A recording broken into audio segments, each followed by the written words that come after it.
Mi propio hijo me dijo que me repito, así que le repetí la transferencia a alguien más. El silencio que sigue a la traición es diferente a cualquier otro tipo de quietud. Hoy, les voy a contar algo que nunca pensé que compartiría. Y si, por un solo segundo, sienten que esto les suena familiar, solo les pido que dejen un me gusta y se suscriban, porque esta historia podría ayudar a alguien a acercarse más al amor de Dios. Amén. Mi nombre es Margarita, y tengo 78 años. Vivo sola en una modesta casa de 2 pisos en la calle Hidalgo, en Coyoacán, Ciudad de México, un hogar que mi difunto esposo, don Ramón, y yo, compramos hace 41 años con cada centavo de nuestros ahorros combinados.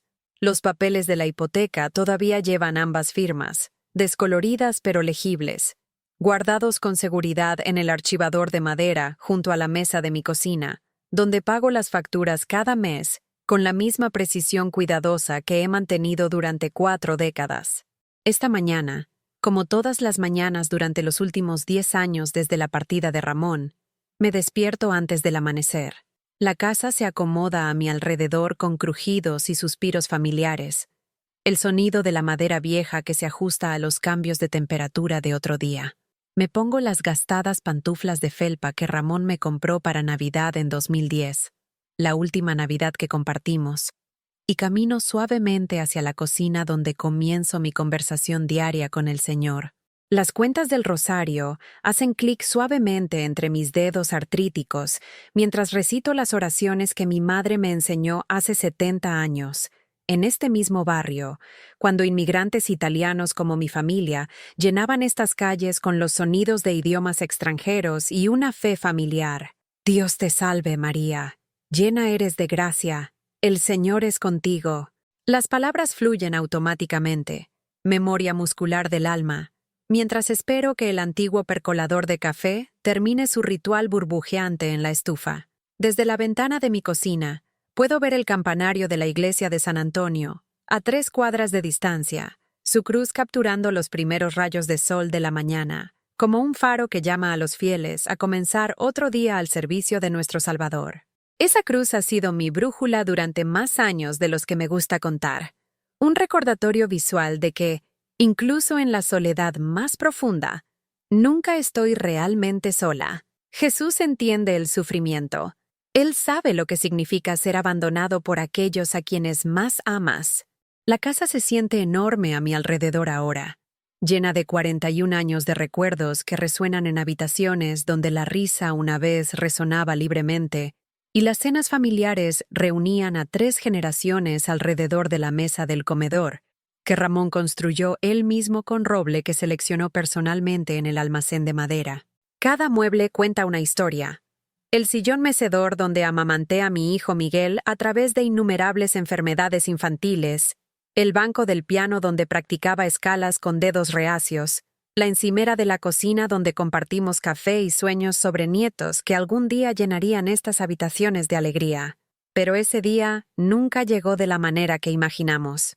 Ramón murió de un ataque cardíaco masivo mientras dormía hace 10 años.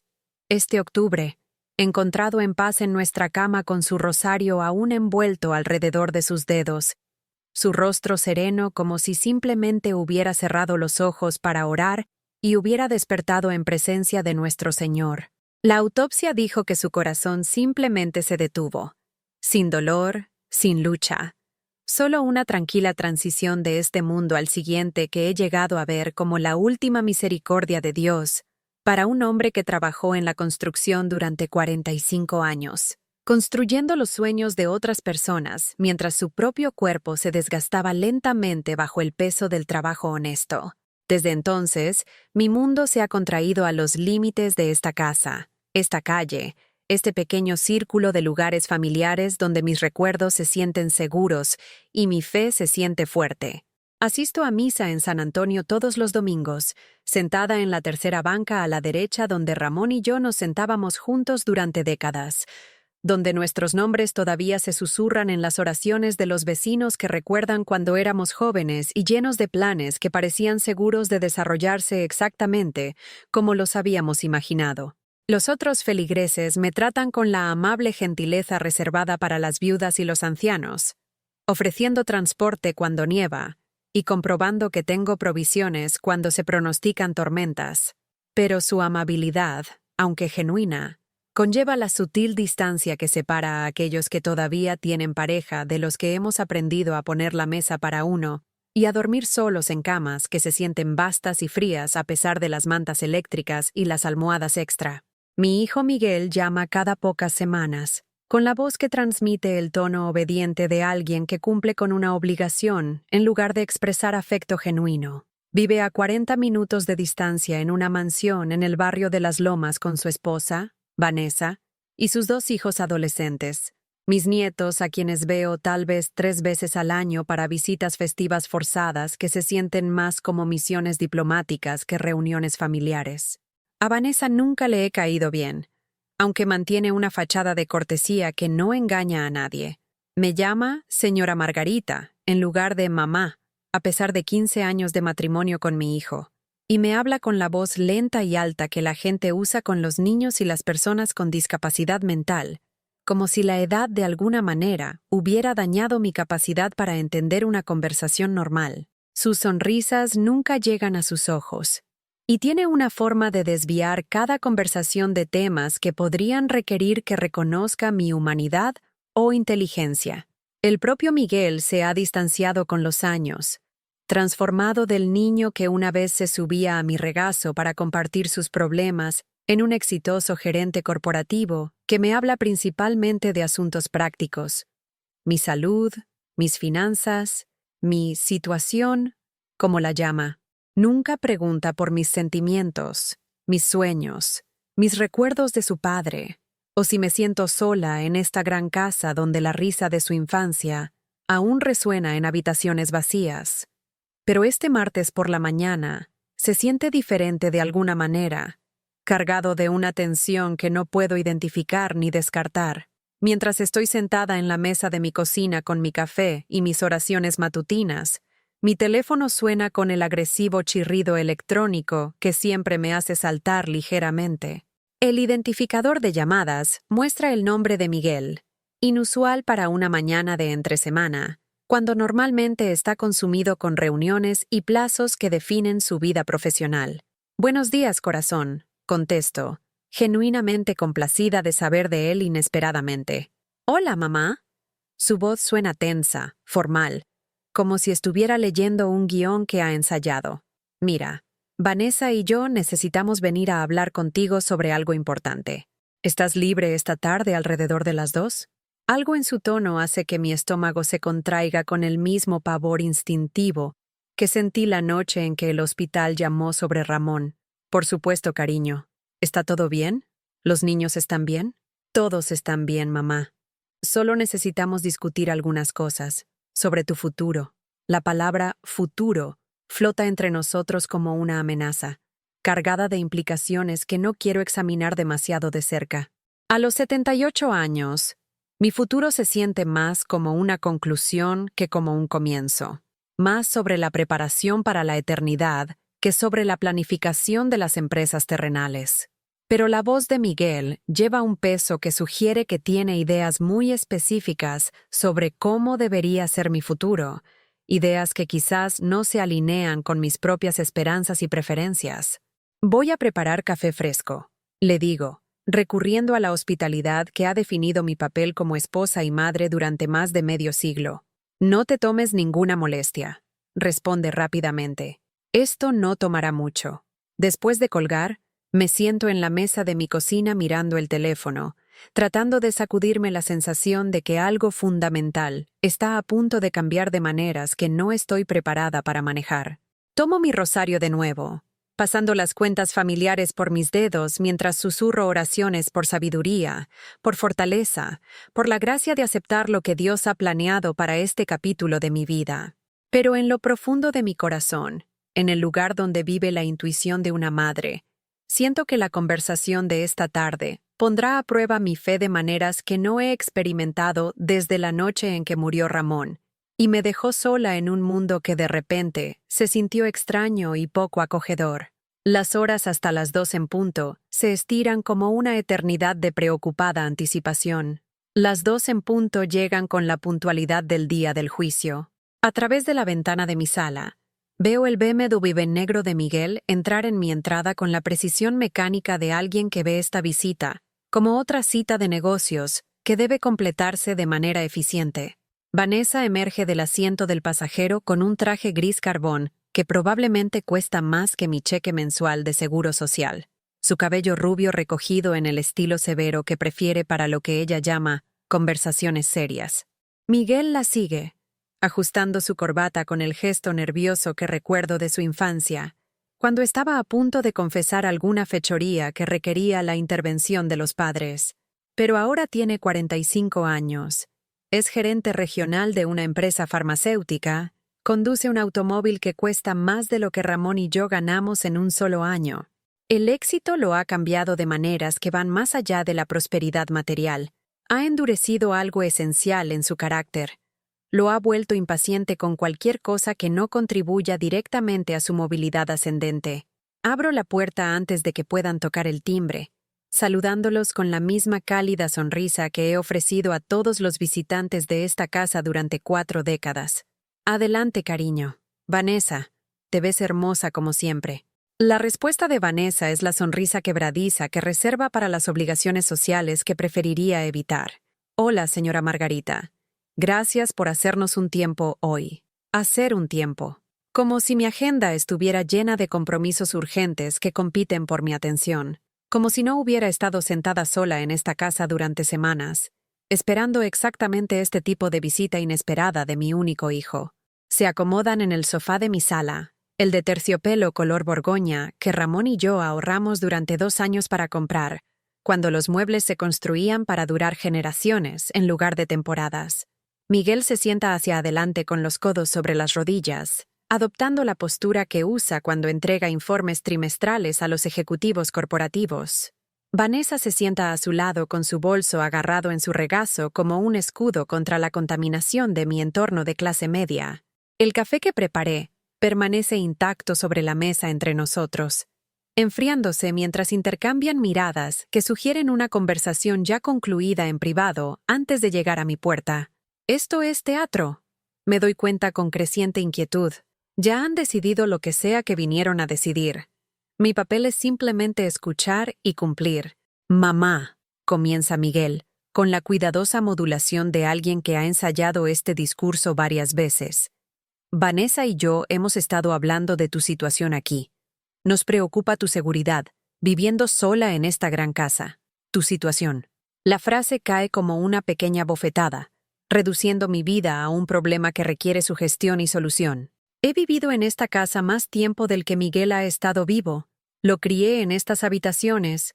Cuidé a Ramón durante su última enfermedad aquí.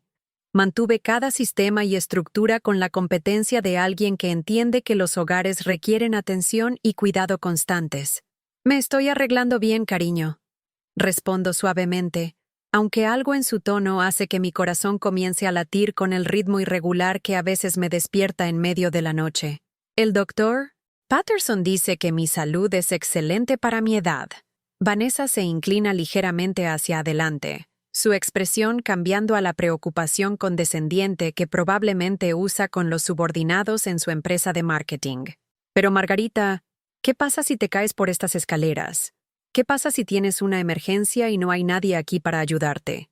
Los escenarios que describe son posibilidades que he considerado muchas veces durante largas noches de insomnio, cuando cada crujido y gemido de la casa que se asienta parece magnificado por la soledad y la preocupación. Pero también he vivido 41 años de emergencias en esta casa. Tuberías rotas, cortes de energía, el brazo roto de Miguel cuando tenía 12 años, el primer ataque cardíaco de Ramón 5 años antes del último.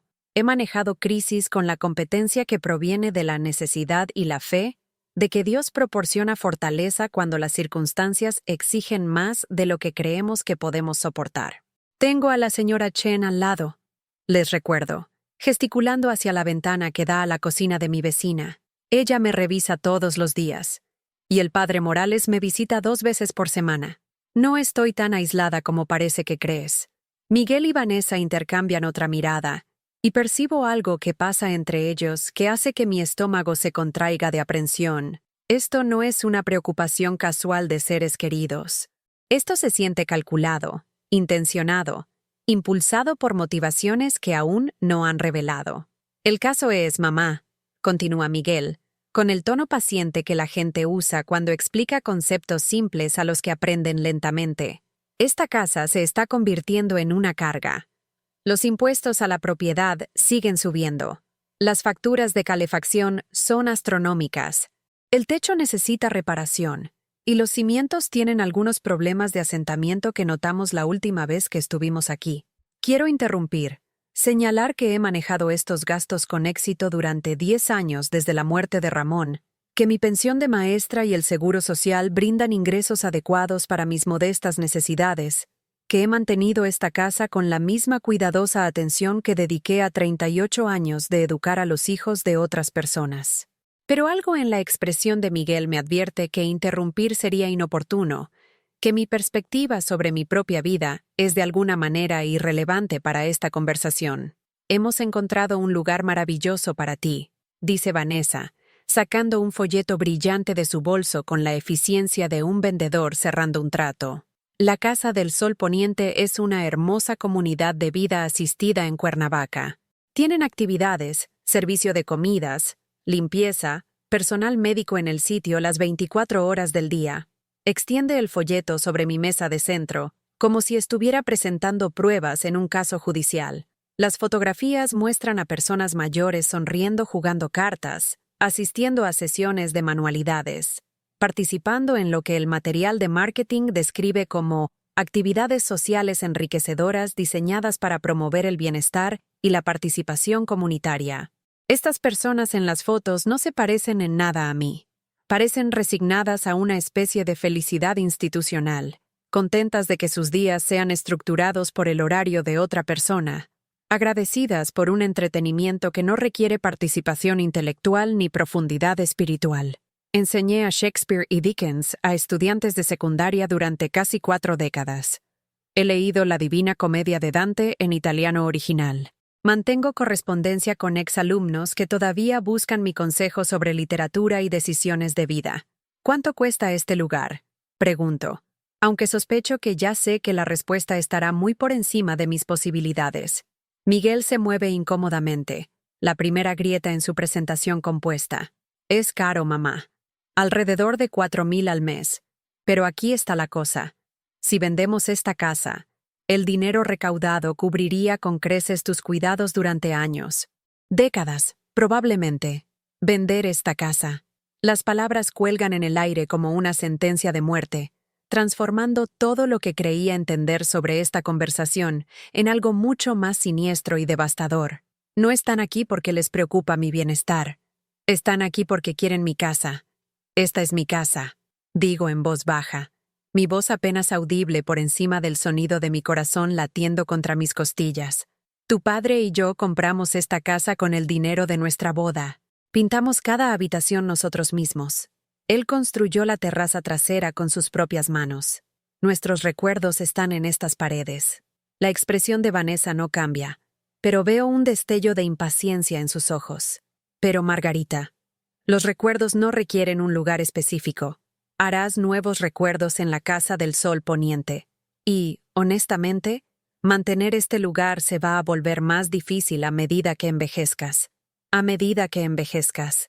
Otra frase que reduce toda mi existencia a una condición médica que requiere ser gestionada por personas que supuestamente saben mejor que yo lo que es mejor para mi vida.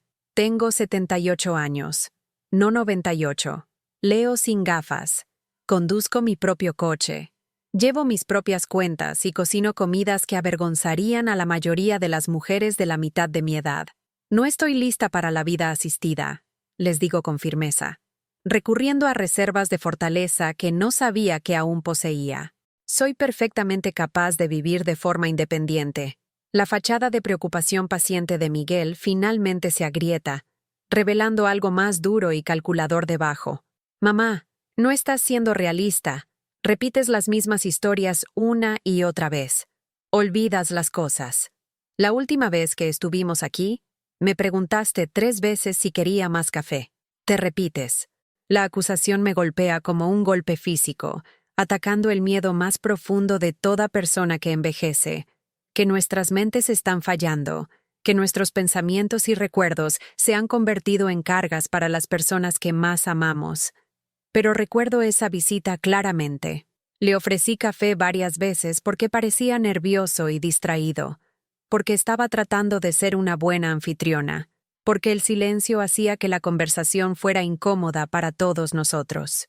No me repito, digo, aunque la duda se cuela en mi voz como veneno filtrándose por las grietas de mis cimientos. ¿Me repito?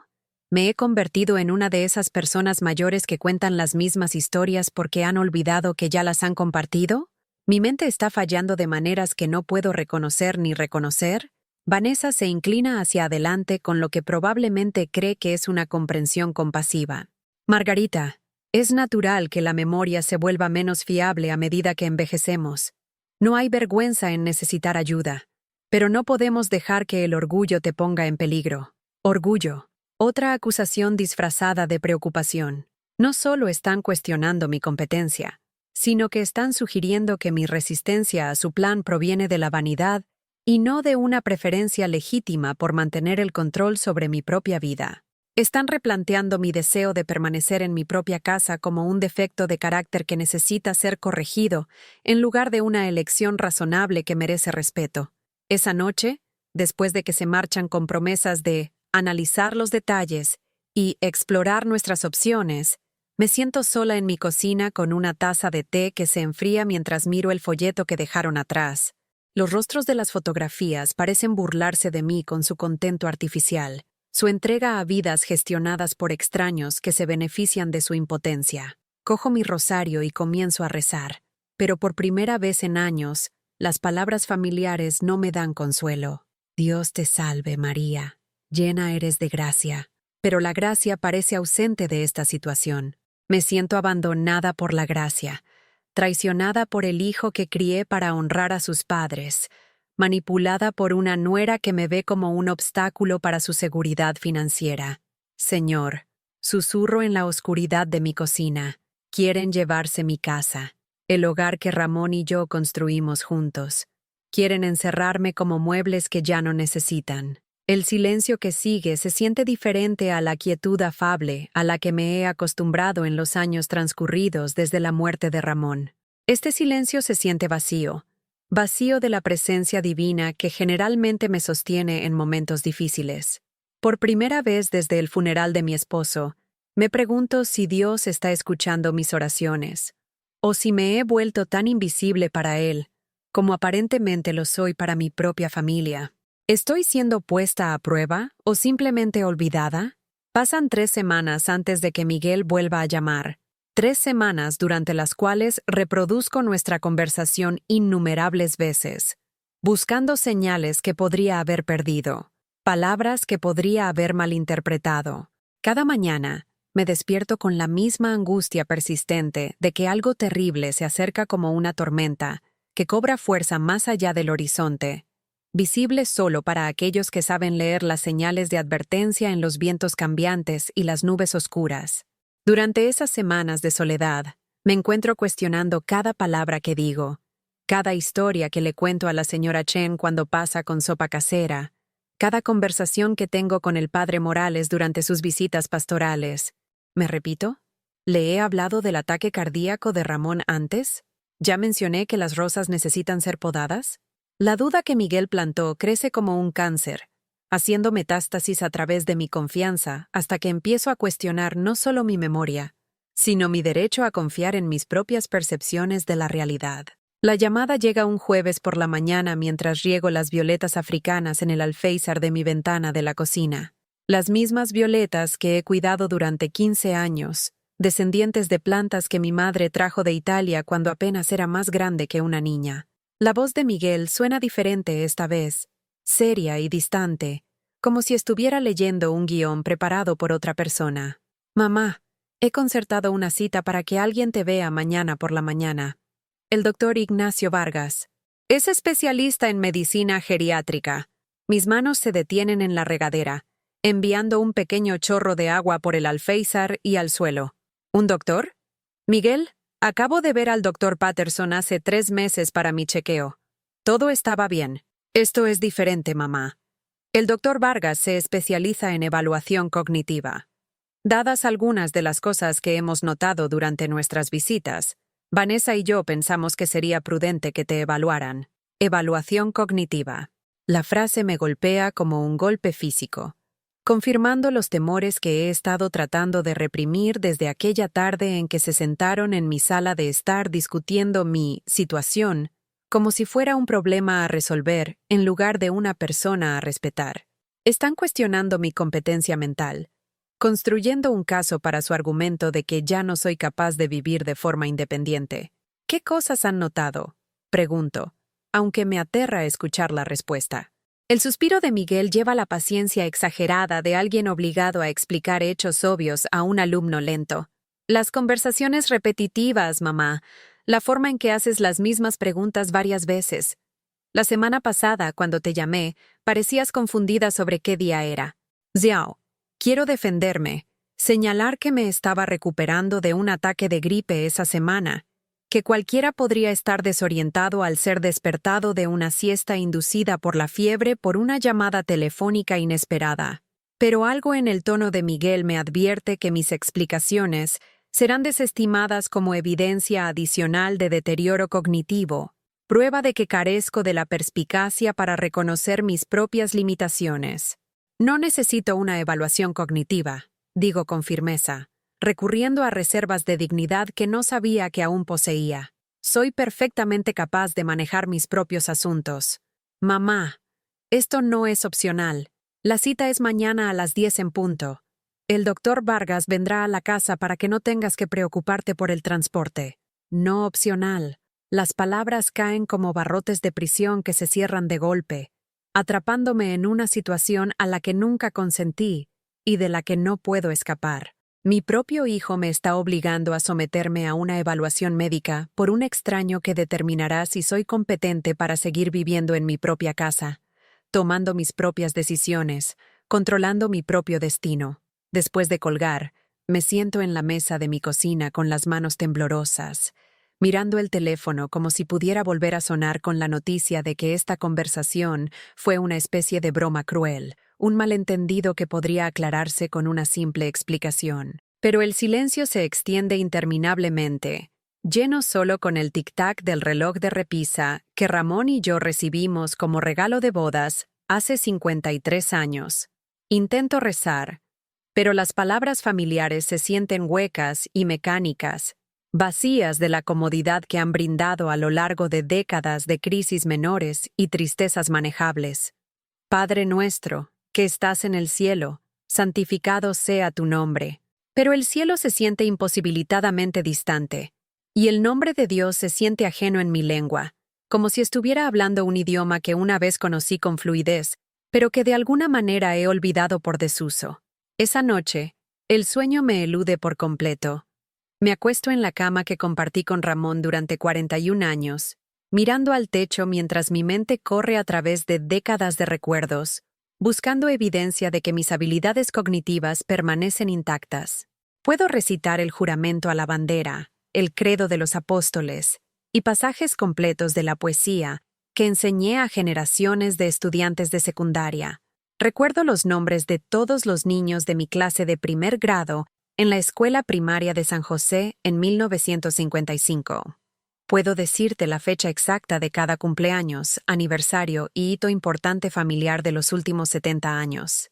Pero la duda es un veneno que contamina todo lo que toca, y por la mañana me encuentro cuestionando si estos recuerdos son precisos o simplemente elaboradas fabricaciones creadas por una mente que está perdiendo el control de la realidad.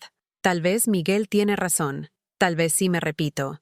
Tal vez las historias que creo que estoy contando por primera vez son en realidad narrativas gastadas que he compartido docenas de veces sin darme cuenta. El doctor Ignacio Vargas llega precisamente a las 10 en punto, conduciendo un Mercedes plateado que parece más caro que cualquier vehículo que haya estado estacionado en mi entrada. Es más joven de lo que esperaba, tal vez 50, con el tipo de apariencia cuidadosamente mantenida que sugiere que gasta una cantidad considerable de dinero en su vestuario y aseo. Su apretón de manos es firme pero breve, profesional en lugar de cálido, y lleva un maletín de cuero que coloca sobre la mesa de mi comedor, con la autoridad de alguien acostumbrado a realizar negocios en los hogares de otras personas. Señora Margarita, soy el doctor Vargas. Su hijo me pidió que realizara una evaluación cognitiva exhaustiva para evaluar su estado mental actual y determinar si está experimentando algún deterioro cognitivo relacionado con la edad. Su lenguaje es preciso y clínico, reduciendo toda mi existencia a una serie de puntajes de pruebas y categorías de diagnóstico. No pregunta cómo me siento, si me siento cómoda con este proceso, o si tengo alguna pregunta sobre lo que implicará la evaluación. Soy simplemente un sujeto a evaluar, un problema a diagnosticar y categorizar, de acuerdo con criterios en los que no he jugado ningún papel en el establecimiento. Las pruebas comienzan de inmediato. Me pide que recuerde listas de palabras, dibuje formas geométricas, responda preguntas sobre eventos actuales y hechos históricos. Algunas tareas son ridículamente simples. Deletrear mi nombre, identificar al presidente actual, explicar la diferencia entre un gato y un perro. Otros requieren concentración y esfuerzo que parecen deliberadamente diseñados para confundir y frustrar las mentes de las personas mayores. ¿Quién es el actual gobernador de la Ciudad de México? Pregunta, consultando una portapapeles llena de preguntas. Martí Batres. Respondo con confianza. ¿En qué año terminó la Segunda Guerra Mundial? 1945. ¿Puede contar hacia atrás desde 100 de 7 en 7? Esta pregunta me detiene en seco, no porque no pueda realizar el cálculo, sino porque la reconozco como una trampa, una prueba diseñada para identificar el deterioro cognitivo en lugar de evaluar la inteligencia funcional. ¿Quién cuenta hacia atrás de 7 en 7 en la vida real? ¿Qué propósito práctico sirve esta habilidad más allá de crear oportunidades para que los profesionales médicos etiqueten a las personas mayores como deficientes mentales? Completo la tarea correctamente, pero el doctor Vargas toma notas en su portapapeles que no puedo ver, observaciones que de alguna manera determinarán si soy competente para seguir viviendo en mi propia casa. Todo el proceso se siente como una actuación elaborada, diseñada para llegar a una conclusión predeterminada, una farsa médica que legitima decisiones ya tomadas por otras personas por otras razones. Señora Margarita, dice el doctor Vargas mientras empaca su maletín, enviaré mi informe a su hijo en los próximos días. Según lo que he observado hoy, sí veo algunas áreas de preocupación que justifican una discusión más profunda sobre su situación de vida y las necesidades de atención. Áreas de preocupación. La frase flota en el aire como una sentencia de muerte, lo suficientemente vaga como para abarcar cualquier comportamiento o respuesta que no cumpla con sus estándares arbitrarios de competencia para la tercera edad. Quiero preguntar qué preocupaciones específicas ha identificado. ¿Qué he hecho exactamente mal durante esta evaluación? Pero algo en su comportamiento me advierte que mis preguntas serían inoportunas y posiblemente contraproducentes. Después de que se va, me siento sola en mi sala de estar, rodeada de las fotografías y recuerdos de una vida bien vivida, sintiéndome como una extraña en mi propia casa. La casa de repente se siente diferente, contaminada por la presencia de alguien que vino aquí no para ayudarme, sino para recopilar pruebas para la campaña de mi hijo para sacarme del único lugar donde alguna vez me he sentido verdaderamente segura y amada. Esa noche, el teléfono vuelve a sonar. Esta vez es Miguel, con la voz que transmite una mezcla de falsa simpatía y satisfacción apenas disimulada. Mamá, acabo de hablar con el doctor Vargas. Le preocupan algunos problemas cognitivos que identificó durante tu evaluación. Problemas de memoria, dificultad con tareas complejas, algo de confusión sobre fechas y plazos. No estaba confundida por nada, protesto, pero mi voz suena débil e incierta incluso para mis propios oídos. Respondí correctamente a todas sus preguntas. El doctor Vargas es especialista, mamá. Él sabe qué buscar. Lo importante es que abordemos estos problemas antes de que se vuelvan más serios. Antes de que se vuelvan más serios.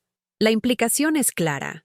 Mi declive mental es inevitable, progresivo, Una certeza médica que requiere la intervención inmediata de personas mejor calificadas que yo para tomar decisiones sobre mi propia vida.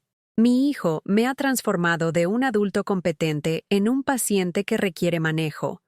Una carga que debe ser tratada de manera eficiente y decisiva. ¿Qué significa esto? Pregunto, aunque ya sé que la respuesta devastará lo que queda de mi independencia y dignidad. Significa que necesitamos seguir adelante con el plan de vida asistida, mamá. El doctor Vargas está de acuerdo en que vivir sola ya no es seguro para ti. Ya he hablado con la Casa del Sol Poniente y tienen una vacante el próximo mes. El próximo mes. 4 semanas para despedirme de 41 años de recuerdos, para empacar toda una vida de posesiones, para renunciar al último vestigio de control sobre mi propio destino. 4 semanas para prepararme para el exilio del único lugar al que he llamado hogar. Cuelgo el teléfono y me desplomo en el viejo sillón reclinable de Ramón, el único mueble que todavía lleva su aroma después de todos estos años. Las lágrimas llegan entonces, no la suave tristeza de la pena, sino los sollozos amargos y duros de la traición y el abandono. Mi propio hijo ha conspirado contra mí. Ha usado mi amor y mi confianza como armas para robarme mi casa y mi libertad. Ramón, susurro en la habitación vacía, se están llevando todo lo que construimos juntos. Nuestro hijo, nuestro propio hijo, está destruyendo todo por lo que trabajamos. El silencio que sigue se siente absoluto, vacío de consuelo o esperanza. Por primera vez desde el funeral de Ramón, me pregunto si el amor es lo suficientemente fuerte como para sobrevivir a las crueldades que las personas se infligen entre sí en nombre del deber familiar y la necesidad práctica. Jesús, me han quitado la voz. Me han quitado mi casa. Incluso me han convencido de que mi propia mente está fallando. Pero tú también fuiste traicionado, ¿verdad? Por personas que decían amarte. Tal vez entiendas este tipo de dolor. La noticia de la evaluación del doctor Vargas se extiende por mi pequeña familia como un incendio forestal que consume maleza seca. A las pocas horas de la llamada de Miguel, mi nieta Emma llama desde la residencia de su universidad en Pensilvania, con la voz temblorosa de emoción que no he escuchado desde que era una niña llorando por rodillas raspadas y juguetes rotos. Abuela, papá me contó sobre la visita del doctor. Dice que tal vez tengas que mudarte a un asilo. Las palabras salen a borbotones entre sollozos, con 18 años, y aún lo suficientemente joven como para creer que el amor y las buenas intenciones pueden resolver cualquier problema. No entiendo por qué está pasando esto tan rápido. Yo tampoco, cariño. Yo tampoco. No es un asilo, Emma, le digo suavemente. Aunque la distinción se siente insignificante cuando el resultado es el mismo, el exilio de todo lo familiar, todo lo sagrado, todo lo que hace que la vida valga la pena, es vida asistida. Tu padre cree que es lo mejor para mí, pero abuela, te ves bien. Cuando te visité el mes pasado, me ayudaste con mi trabajo de literatura, recordaste cada detalle sobre Macbeth, que mi profesor ni siquiera pudo explicar correctamente. ¿Cómo puede alguien con problemas de memoria hacer eso? Sus palabras atraviesan la niebla de duda que ha estado nublando mis pensamientos desde la visita del doctor Vargas. Emma tiene razón. Hace solo 4 semanas, pasé 3 horas ayudándola a analizar el simbolismo en la tragedia más oscura de Shakespeare, trazando conexiones entre el texto y el contexto histórico que impresionaron incluso a su profesor de inglés a nivel universitario. Discutimos el deterioro psicológico de Lady Macbeth con el mismo rigor intelectual que dediqué a 38 años de enseñanza. Pero de alguna manera, en el lapso de 3 semanas, me he transformado de una abuela competente capaz de realizar análisis literarios de nivel universitario a una anciana confundida que requiere supervisión profesional para navegar la vida diaria de manera segura. Tu padre solo está preocupado por mi bienestar, le digo a Emma, aunque las palabras saben a cenizas en mi boca. Quiere asegurarse de que esté a salvo. No se siente bien, abuela. Algo en todo esto se siente mal. Esa noche llama a mi nieto Jake. Con 16 años, carece del enfoque diplomático de Emma ante el conflicto familiar y su enojo se enciende a través de la conexión telefónica con la furia justa de alguien demasiado joven para entender que las buenas personas a veces hacen cosas terribles por razones complicadas.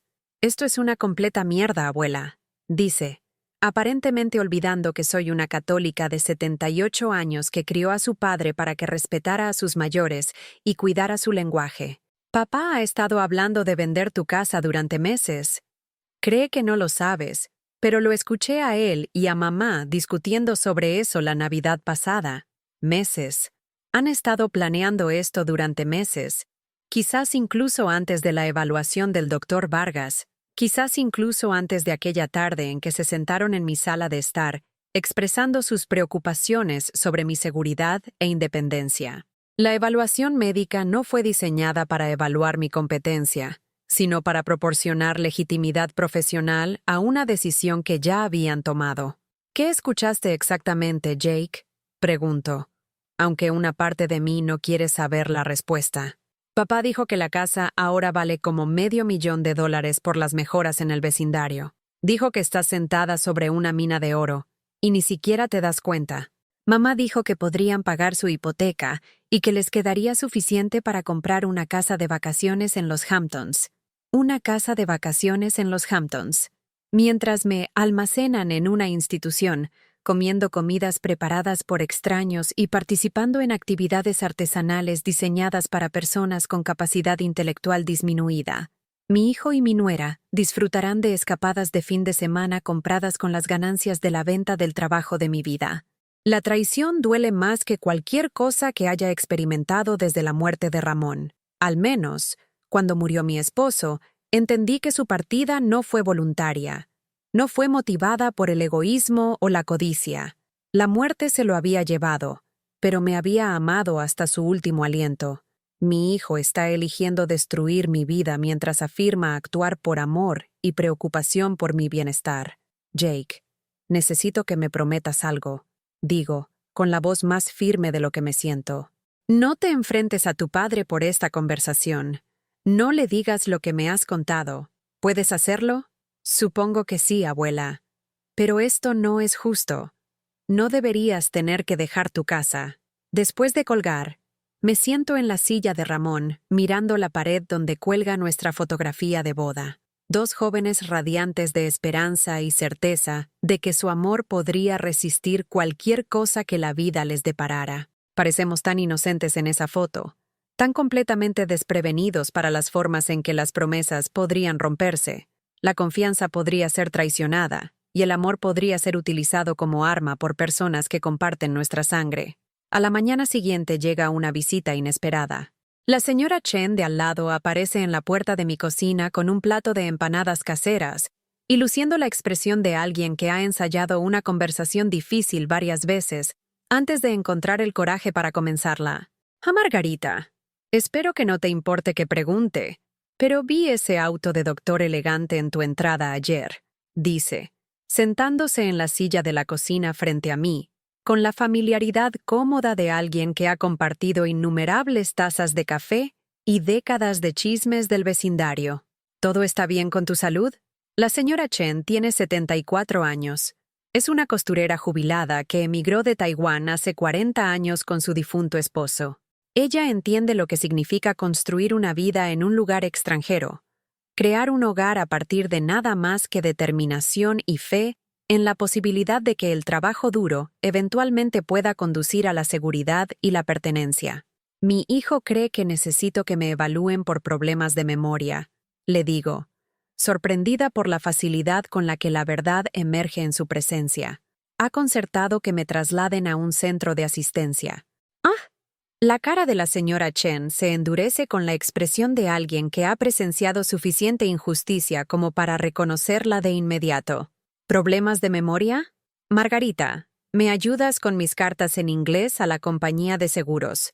¿Recuerdas el cumpleaños de mi nieta todos los años? ¿Sabes más sobre la historia de este vecindario que las personas que han vivido aquí toda su vida? Sus palabras son como agua en tierra árida, nutriendo partes de mi alma que han estado marchitándose bajo el asalto constante de la duda y las expectativas disminuidas.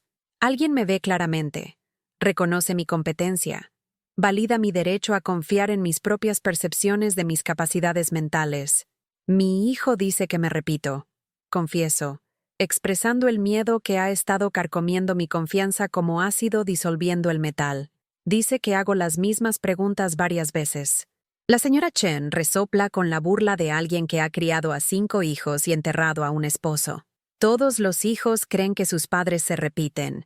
Es porque no escuchan la primera vez.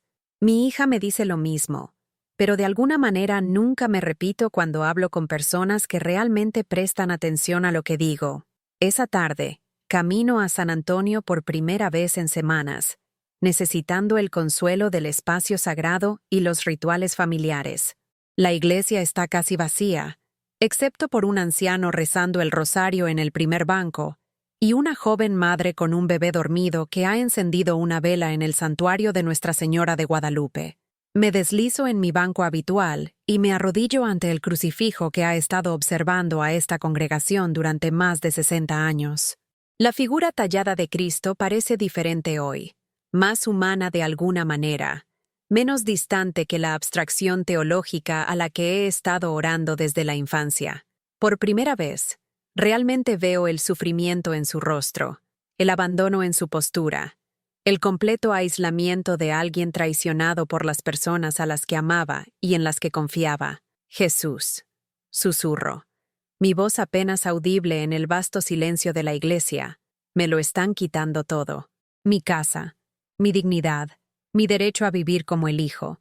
Incluso mi propia mente se siente como si ya no fuera mía. El silencio que sigue no está vacío como el terrible silencio que ha estado atormentando mi casa. Este silencio se siente expectante, preñado de posibilidades, como si alguien estuviera escuchando con la completa atención que he estado anhelando de mi familia. ¿Jesús perdonaría esto también?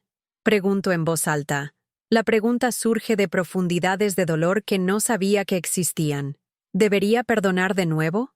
¿Debería simplemente aceptar lo que me están haciendo porque la resistencia no es cristiana? Pero mientras miro la figura en la cruz, recuerdo que Jesús no se sometió pasivamente a la injusticia. Volcó las mesas en el templo cuando los cambistas profanaron el espacio sagrado. Le dijo la verdad al poder incluso cuando le costó todo. Murió no porque fuera débil, sino porque se negó a comprometer sus principios o traicionar su misión. Una mano toca mi hombro suavemente, y me giro para ver al padre Morales de pie junto a mi banco. Él mismo tiene 70 años, un sacerdote que ha servido a esta parroquia durante más de 30 años y ha escuchado todas las variaciones del sufrimiento humano que caben en un confesionario. Margarita, he estado preocupado por ti, dice, sentándose en el banco a mi lado con los movimientos cuidadosos de alguien cuyas articulaciones protestan contra los cambios repentinos de posición. Te has perdido las últimas misas dominicales. Eso no es como tú. La preocupación en su voz rompe algo dentro de mí, y de repente le estoy contando todo. La evaluación obligatoria, el centro de vida asistida, la traición de mi hijo, mis crecientes dudas sobre mi propia competencia y cordura. El padre Morales escucha sin interrupción. Su rostro curtido se ensombrece con cada detalle que comparto. Margarita, dice cuando termino, te conozco desde hace 15 años. Te he visto cuidar de tu esposo durante su última enfermedad con más gracia y fortaleza de lo que la mayoría de las personas de la mitad de tu edad podrían manejar. Te he visto manejar las finanzas complejas de la parroquia, coordinar colectas de caridad, enseñar la escuela dominical con un rigor intelectual que desafía tanto a los adultos como a los niños. Hace una pausa, eligiendo sus palabras con la cuidadosa precisión de alguien que entiende el poder del lenguaje para sanar o herir. La mujer que conozco es aguda, capaz y completamente competente para tomar sus propias decisiones sobre dónde y cómo quiere vivir. Si tu familia no puede ver eso, el problema no es con tu mente, sino con sus ojos. Sus palabras se asientan en mi corazón como semillas que encuentran tierra fértil, comenzando a crecer en algo que eventualmente podría convertirse en esperanza. Por primera vez en semanas, me siento vista, comprendida, valorada por lo que realmente soy, en lugar de ser desestimada como un problema que requiere ser gestionado por personas que afirman saberlo mejor. Pero, ¿qué puedo hacer, padre? Tienen un informe médico. Son mi familia. ¿Quién va a creerle a una anciana por encima de un profesional exitoso y su especialista? El padre Morales sonríe, y algo en su expresión sugiere que sabe más sobre la lucha contra la injusticia de lo que su gentil comportamiento revela habitualmente. Margarita, no estás tan sola como crees. Y a veces, Dios obra a través de las personas más inesperadas para proteger a quienes necesitan protección. Mientras camino a casa por las calles familiares donde he vivido durante más de 4 décadas, siento que algo se mueve dentro de mí. No exactamente la curación, sino quizás el comienzo de la curación. La duda todavía está ahí. El dolor todavía es real. La traición todavía corta como vidrio roto. Pero por primera vez desde que comenzó esta pesadilla, no me siento completamente impotente. Quizás la resistencia no es anticristiana después de todo. Quizás luchar por la verdad y la justicia es exactamente lo que Dios espera de aquellos que afirman seguir a su Hijo.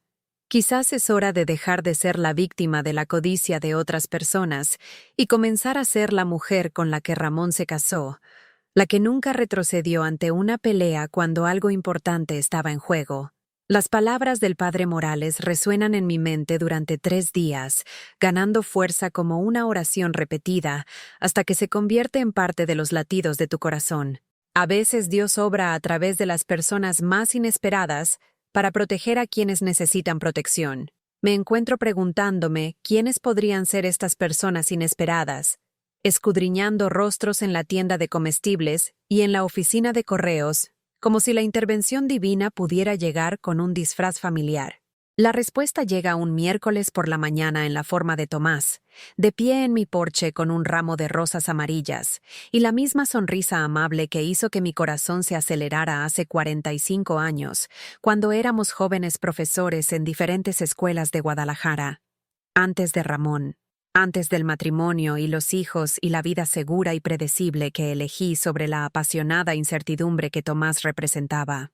«Hola, Margarita», dice, con la voz que transmite la cálida cautela de alguien que ha ensayado este momento muchas veces, pero aún se siente nervioso por la recepción que podría recibir. «Espero que no te importe que pase a verte sin avisar. Me enteré por el rumor de la parroquia de que podrías estar pasando por un momento difícil». Tomás se jubiló hace 5 años de su puesto de detective de la Fiscalía de Jalisco, 37 años de investigación de delitos contra las poblaciones ancianas y vulnerables. Su esposa, Patricia, murió de cáncer hace 3 años, dejándolo solo en una casa que probablemente se siente demasiado grande y demasiado silenciosa, como la mía. Nos hemos intercambiado saludos educados en la misa dominical durante años. 2 personas viudas que navegan por la complicada dinámica social de una comunidad eclesiástica, donde la mayoría de las relaciones se construyen en torno a parejas y familias. Pero al verlo ahora en mi puerta, recuerdo al hombre que una vez escribió poesía en servilletas durante nuestras citas de café, que podía discutir a Dostoyevsky y Dickinson con la misma pasión, que me hacía reír hasta que me dolían los costados con historias sobre las interpretaciones creativas de sus alumnos de la historia de Estados Unidos. Era brillante y divertido y completamente dedicado a la justicia, el tipo de hombre que se convirtió en oficial de policía porque realmente creía en proteger a las personas que no podían protegerse a sí mismas. Tomás, qué grata sorpresa, digo, haciéndome a un lado para dejarlo entrar. Por favor, pasa. Pondré estas hermosas flores en agua. Me sigue a la cocina, sus ojos captando detalles con las habilidades de observación entrenadas de alguien que pasó décadas reuniendo pruebas y leyendo escenas del crimen. Me pregunto qué ve. Una anciana que vive sola en una casa que es demasiado grande para sus necesidades, o una adulta competente que mantiene su hogar con la misma atención cuidadosa que siempre ha prestado a todo lo importante en su vida. Margarita, quiero que sepas que lo que estoy a punto de decir proviene de una preocupación genuina, no de una curiosidad ociosa. Comienza, sentándose en la silla de la cocina que se ha designado para las visitas desde la muerte de Ramón. El padre Morales mencionó que tu familia te está presionando para que te mudes a un centro de vida asistida, basándose en algún tipo de evaluación médica. Está preocupado por ti. El alivio de poder hablar honestamente con alguien que realmente podría entender es tan abrumador que me encuentro contándole a Tomás todo. La evaluación obligatoria, las conclusiones predeterminadas del doctor Vargas, las motivaciones financieras de Miguel y Vanessa, mis crecientes dudas sobre mi propia competencia mental. Escucha con la completa atención de alguien entrenado para recopilar hechos e identificar patrones, haciendo preguntas ocasionales que ayudan a aclarar la línea de tiempo y la secuencia de eventos. Margarita, quiero que entiendas algo, dice Tomás cuando termino mi relato. Lo que estás describiendo suena exactamente a abuso financiero de ancianos. Investigué docenas de casos como este durante mi carrera. Hijos adultos que manipulan las evaluaciones médicas para obtener el control de los bienes de los padres ancianos. Es más común de lo que la mayoría de la gente cree, y es completamente ilegal. Abuso financiero de ancianos. El término clínico transforma mi pesadilla personal en un delito reconocible con patrones establecidos y recursos legales. Durante semanas, me he estado ahogando en la vergüenza y la duda, preguntándome si mi resistencia a los planes de mi familia era egoísta o irracional. Pero Tomás me dice que mis instintos eran correctos. No estoy perdiendo la cabeza.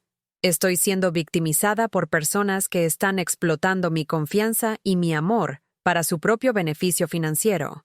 Pero tienen un informe médico, protesto. El doctor Vargas es un médico con licencia.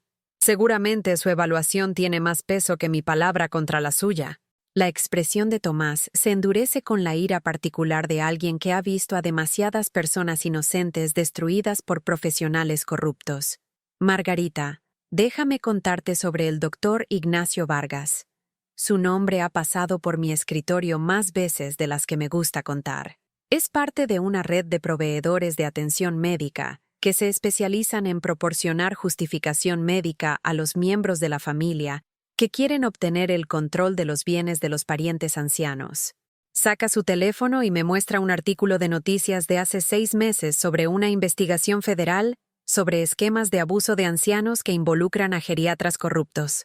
La fotografía del doctor Vargas me mira desde la pantalla, junto con detalles sobre su participación en múltiples casos en los que personas mayores fueron declaradas incompetentes basándose en evaluaciones cuestionables. El FBI lo ha estado investigando durante 2 años, explica Tomás. Todavía está ejerciendo porque estos casos tardan en desarrollarse, pero su licencia está siendo revisada por la Junta Médica Estatal.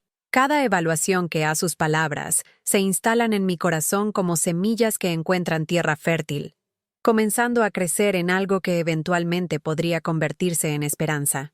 Por primera vez en semanas, me siento vista, comprendida, valorada por lo que realmente soy, en lugar de ser desestimada como un problema que requiere ser gestionado por personas que afirman saberlo mejor.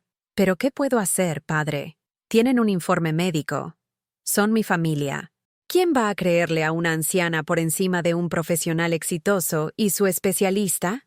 El padre Morales sonríe, y algo en su expresión sugiere que sabe más sobre la lucha contra la injusticia de lo que su gentil comportamiento revela habitualmente.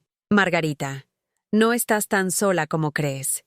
Y a veces Dios obra a través de las personas más inesperadas para proteger a quienes necesitan protección. Mientras camino a casa por las calles familiares donde he vivido durante más de 4 décadas, siento que algo se mueve dentro de mí. No exactamente la curación, sino quizás el comienzo de la curación. La duda todavía está ahí. El dolor todavía es real. La traición todavía corta como vidrio roto. Pero por primera vez desde que comenzó esta pesadilla, no me siento completamente impotente. Quizás la resistencia no es anticristiana después de todo. Quizás luchar por la verdad y la justicia es exactamente lo que Dios espera de aquellos que afirman seguir a su Hijo. Quizás es hora de dejar de ser la víctima de la codicia de otras personas y comenzar a ser la mujer con la que Ramón se casó, la que nunca retrocedió ante una pelea cuando algo importante estaba en juego. Las palabras del padre Morales resuenan en mi mente durante 3 días, ganando fuerza como una oración repetida, hasta que se convierte en parte de los latidos de tu corazón. A veces Dios obra a través de las personas más inesperadas para proteger a quienes necesitan protección. Me encuentro preguntándome quiénes podrían ser estas personas inesperadas, escudriñando rostros en la tienda de abarrotes y en la oficina de correos como si la intervención divina pudiera llegar con un disfraz familiar. La respuesta llega un miércoles por la mañana en la forma de Tomás, de pie en mi porche con un ramo de rosas amarillas y la misma sonrisa amable que hizo que mi corazón se acelerara hace 45 años, cuando éramos jóvenes profesores en diferentes escuelas de Guadalajara. Antes de Ramón, antes del matrimonio y los hijos y la vida segura y predecible que elegí sobre la apasionada incertidumbre que Tomás representaba. «Hola, Margarita», dice, con la voz que transmite la cálida cautela de alguien que ha ensayado este momento muchas veces, pero aún se siente nervioso por la recepción que podría recibir. «Espero que no te importe que pase a verte sin avisar. Me enteré por el rumor de la parroquia de que podrías estar pasando por un momento difícil». Tomás se jubiló hace 5 años de su puesto de detective de la Fiscalía de Jalisco, 37 años de investigación de delitos contra las poblaciones ancianas y vulnerables. Su esposa, Patricia, murió de cáncer hace 3 años, dejándolo solo en una casa que probablemente se siente demasiado grande y demasiado silenciosa, como la mía. Nos hemos intercambiado saludos educados en la misa dominical durante años. 2 personas viudas que navegan por la complicada dinámica social de una comunidad eclesiástica, donde la mayoría de las relaciones se construyen en torno a parejas y familias. Pero al verlo ahora en mi puerta, recuerdo al hombre que una vez escribió poesía en servilletas durante nuestras citas de café, que podía discutir a Dostoyevsky y Dickinson con la misma pasión, que me hacía reír hasta que me dolían los costados con historias sobre las interpretaciones creativas de sus alumnos de la historia de Estados Unidos. Era brillante y divertido y completamente dedicado a la justicia, el tipo de hombre que se convirtió en oficial de policía porque realmente creía en proteger a las personas que no podían protegerse a sí mismas. «Tomás, qué grata sorpresa», digo, haciéndome a un lado para dejarlo entrar. «Por favor, pasa. Pondré estas hermosas flores en agua». Me sigue a la cocina, sus ojos captando detalles con las habilidades de observación entrenadas de alguien que pasó décadas reuniendo pruebas y leyendo escenas del crimen. Me pregunto qué ve. Una anciana que vive sola en una casa que es demasiado grande para sus necesidades, o una adulta competente que mantiene su hogar con la misma atención cuidadosa que siempre ha prestado a todo lo importante en su vida. «Margarita, quiero que sepas que lo que estoy a punto de decir proviene de una preocupación genuina, no de una curiosidad ociosa». Comienza, sentándose en la silla de la cocina que se ha designado para las visitas desde la muerte de Ramón. «El padre Morales mencionó que tu familia te está presionando para que te mudes a un centro de vida asistida, basándose en algún tipo de evaluación médica. Está preocupado por ti. El alivio de poder hablar honestamente con alguien que realmente podría entender es tan abrumador que me encuentro contándole a Tomás todo.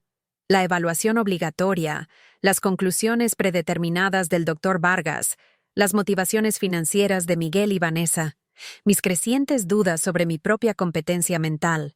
Escucha con la completa atención de alguien entrenado para recopilar hechos e identificar patrones, haciendo preguntas ocasionales que ayudan a aclarar la línea de tiempo y la secuencia de eventos. «Margarita, quiero que entiendas algo», dice Tomás cuando termino mi relato. «Lo que estás describiendo suena exactamente a abuso financiero de ancianos. Investigué docenas de casos como este durante mi carrera. Hijos adultos que manipulan las evaluaciones médicas para obtener el control de los bienes de los padres ancianos. Es más común de lo que la mayoría de la gente cree, y es completamente ilegal. Abuso financiero de ancianos. El término clínico transforma mi pesadilla personal en un delito reconocible, con patrones establecidos y recursos legales. Durante semanas, me he estado ahogando en la vergüenza y la duda, preguntándome si mi resistencia a los planes de mi familia era egoísta o irracional. Pero Tomás me dice que mis instintos eran correctos. No estoy perdiendo la cabeza. Estoy siendo victimizada por personas que están explotando mi confianza y mi amor para su propio beneficio financiero. Pero tienen un informe médico, protestó. El doctor Vargas es un médico con licencia. Seguramente su evaluación tiene más peso que mi palabra contra la suya. La expresión de Tomás se endurece con la ira particular de alguien que ha visto a demasiadas personas inocentes destruidas por profesionales corruptos. Margarita, déjame contarte sobre el doctor Ignacio Vargas. Su nombre ha pasado por mi escritorio más veces de las que me gusta contar. Es parte de una red de proveedores de atención médica que se especializan en proporcionar justificación médica a los miembros de la familia que quieren obtener el control de los bienes de los parientes ancianos.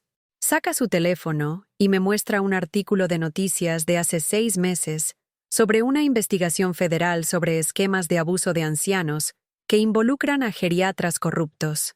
La fotografía del doctor Vargas me mira desde la pantalla, junto con detalles sobre su participación en múltiples casos en los que personas mayores fueron declaradas incompetentes basándose en evaluaciones cuestionables. El FBI lo ha estado investigando durante 2 años, explica Tomás. Todavía está ejerciendo porque estos casos tardan en desarrollarse, pero su licencia está siendo revisada por la Junta Médica Estatal. Cada evaluación que ha. Sus palabras se asientan en mi corazón como semillas que encuentran tierra fértil, comenzando a crecer en algo que eventualmente podría convertirse en esperanza. Por primera vez en semanas, me siento vista, comprendida, valorada por lo que realmente soy, en lugar de ser desestimada como un problema que requiere ser gestionado por personas que afirman saberlo mejor. ¿Pero qué puedo hacer, padre? Tienen un informe médico, son mi familia. ¿Quién va a creerle a una anciana por encima de un profesional exitoso y su especialista? El padre Morales sonríe, y algo en su expresión sugiere que sabe más sobre la lucha contra la injusticia de lo que su gentil comportamiento revela habitualmente. Margarita, no estás tan sola como crees.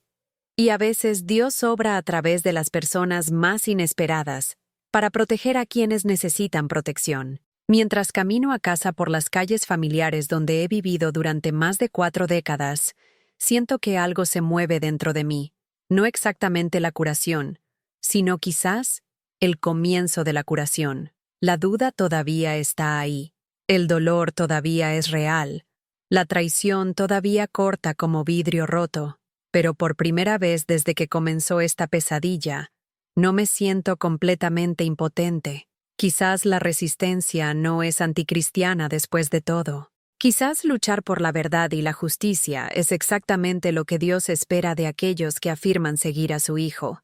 Quizás es hora de dejar de ser la víctima de la codicia de otras personas y comenzar a ser la mujer con la que Ramón se casó, la que nunca retrocedió ante una pelea cuando algo importante estaba en juego.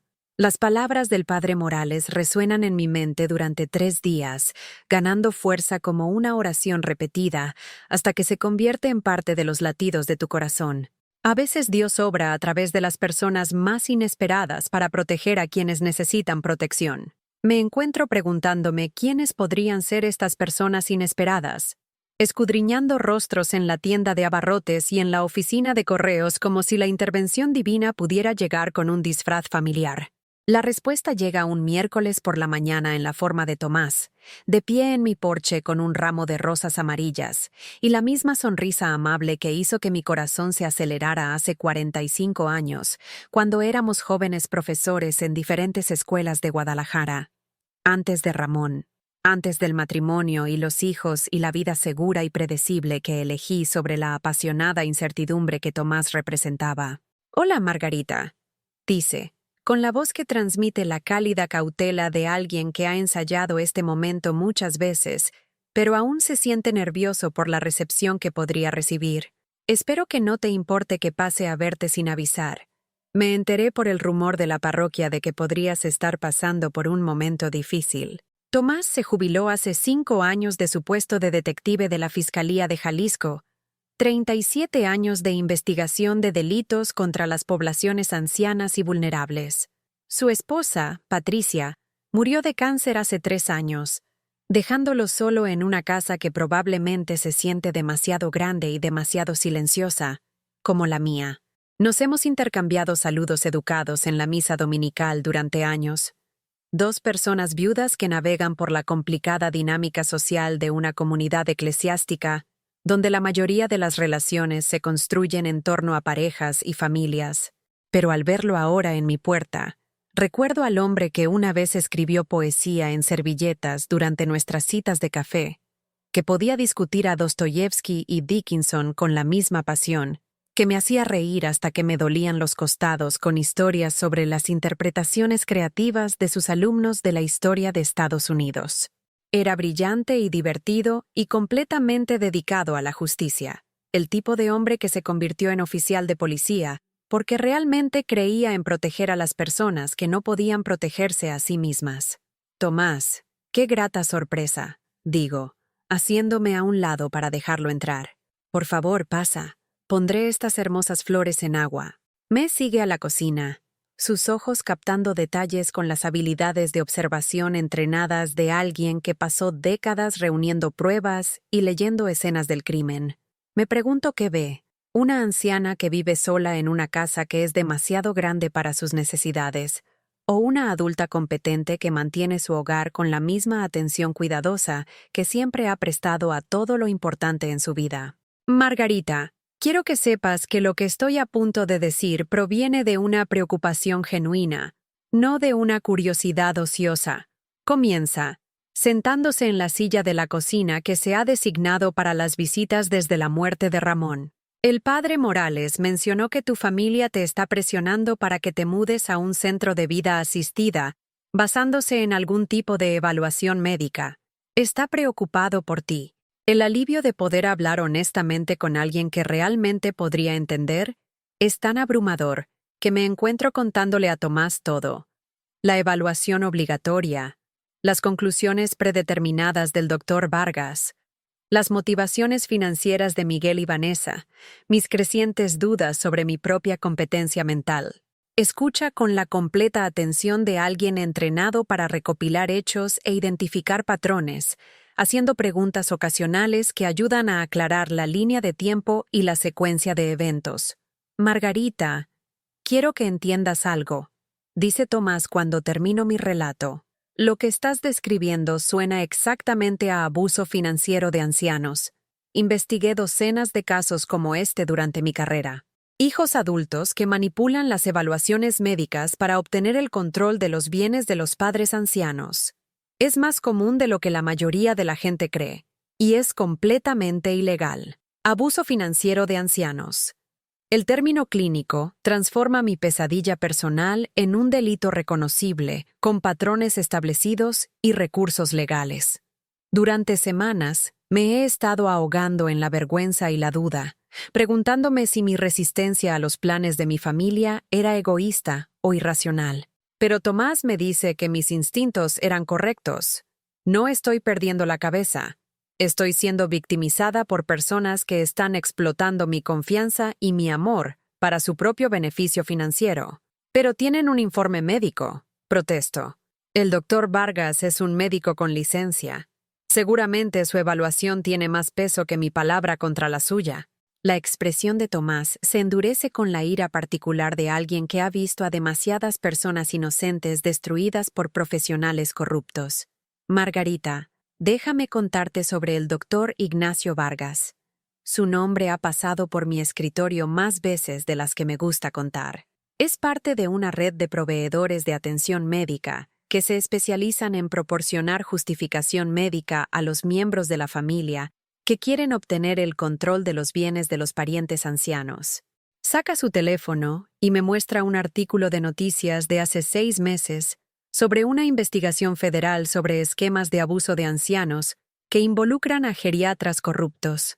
La fotografía del doctor Vargas me mira desde la pantalla, junto con detalles sobre su participación en múltiples casos en los que personas mayores fueron declaradas incompetentes basándose en evaluaciones cuestionables. El FBI lo ha estado investigando durante 2 años, explica Tomás. Todavía está ejerciendo porque estos casos tardan en desarrollarse, pero su licencia está siendo revisada por la Junta Médica Estatal. Cada evaluación que ha, por primera vez desde que comenzó esta prueba, Veo a mi hijo y a mi nuera experimentar el miedo y la impotencia que me han estado infligiendo durante meses.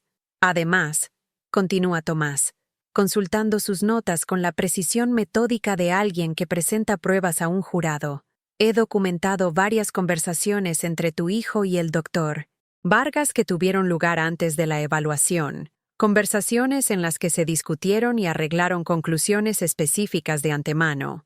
La cara de Miguel se enrojece con la ira desesperada de alguien cuyas mentiras cuidadosamente construidas se están desmoronando en tiempo real. Esto es ridículo. No puedes probar ninguna conspiración criminal. Estábamos actuando por una legítima preocupación por el bienestar de mi madre. En realidad, señor Morrison, puedo probar exactamente eso, responde Tomás, produciendo un dispositivo de grabación que coloca en mi mesa de centro como una pistola humeante. Eres bienvenido a escuchar la conversación telefónica entre usted y el doctor Vargas de hace 3 semanas, en la que solicitaste específicamente una evaluación que respaldara la colocación en un centro de vida asistida, independientemente del estado cognitivo real de tu madre. La grabación comienza a sonar. La voz de Miguel emerge del altavoz con una claridad devastadora. Doctor Vargas, necesito documentación de que mi madre no es competente para vivir de forma independiente. Se sienta sobre una valiosa propiedad que se niega a vender, y mi esposa y yo necesitamos acceso a esos activos para nuestra propia planificación financiera. ¿Puede proporcionar una evaluación que respalde la colocación en un centro de vida asistida? La respuesta del doctor Vargas es igualmente condenatoria. Señor Morrison, he manejado docenas de casos como este. Por mi tarifa estándar de $5,000, puedo proporcionar documentación de deterioro cognitivo que satisfará a cualquier tribunal o institución financiera. La clave es centrarse en comportamientos que puedan interpretarse como confusión o problemas de memoria, independientemente de su significado real. A medida que la grabación continúa, documentando su conspiración para defraudarme de mi hogar y mi independencia, veo a mi hijo pasar por la negación, la ira y, finalmente, la realización hueca de que su comportamiento criminal ha sido expuesto más allá de cualquier posibilidad de explicación o excusa. Vanessa se levanta abruptamente.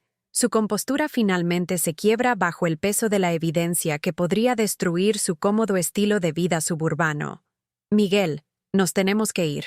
Necesitamos llamar a un abogado. Sí, necesitas llamar a un abogado. Estoy de acuerdo. Levantándome de mi silla con la dignidad que no he sentido desde que comenzó esta pesadilla. Porque voy a presentar cargos penales por abuso de ancianos, fraude y conspiración. Y me aseguraré de que nunca heredes ni siquiera una fotografía de esta casa. Miguel cae de rodillas junto a mi silla. Su autoridad adulta se disuelve en la súplica desesperada de un niño que ha sido atrapado en una mentira imperdonable. Mamá, por favor.